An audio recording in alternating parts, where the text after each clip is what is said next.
साफ लफ्ज़ कह सकते हैं कि पहाड़ी के उत्ते बैठा बदल आ गए। बिस्मिल्लाहिर्रहमानिर्रहीम, अस्सलाम वालेकुम। की हाल है जी? ठीक हो? उम्मीद करता तुम सारे ठीक हो कि जेडे बीमार हैं दुआ करने अल्लाह ताला उन्होंने शफा देवे। जी मोहम्मद इमरान, तो तुम देख रहे हो मेरा यूट्यूब चैनल डेली पंजाब 188 ते फेसबुक इमरान IMC। तो व्लॉग स्टार्ट करन लगे अज बड़ा लेट करके, क्योंकि सुस्ती जी छाई हुई है, व्लॉग नहीं बना रहा मैं।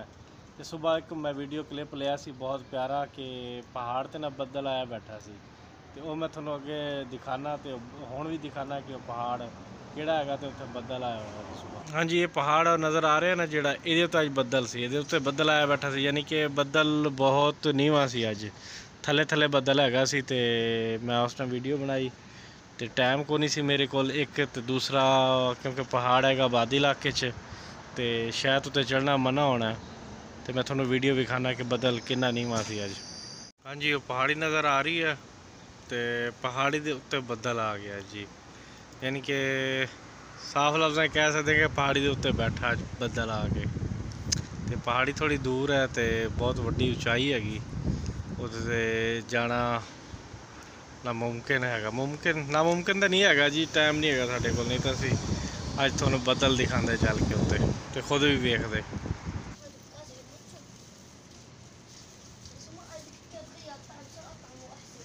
हाँ जी वीवर, वेख्या तुसी कि बदल पहाड़ ते बैठा सी, ते मरी वाला सीन सी बिल्कुल, यानी कि पहाड़ बदल थले सी ते पहाड़ थोड़े जे उत्ते सी। बहुत प्यारा सीन सी, क्योंकि मैं उधर अल गया सी ते मैं वेख्या सी मजीद करीब जाके, बहुत प्यारा सीन हैगा सी जी। हाँ जी, असर का टाइम हो गया, तो एवं सिर वजनी वजनी जहा, तो एवं सुस्ती जी छाई खड़ी है, तो मेरा दिल करता है कि अज ना चाह बनाई जाए। की इरादा थोड़ा, की कहते हो? चाह पीनी तो फिर आ जाओ, तो मैं बनाने लग्या।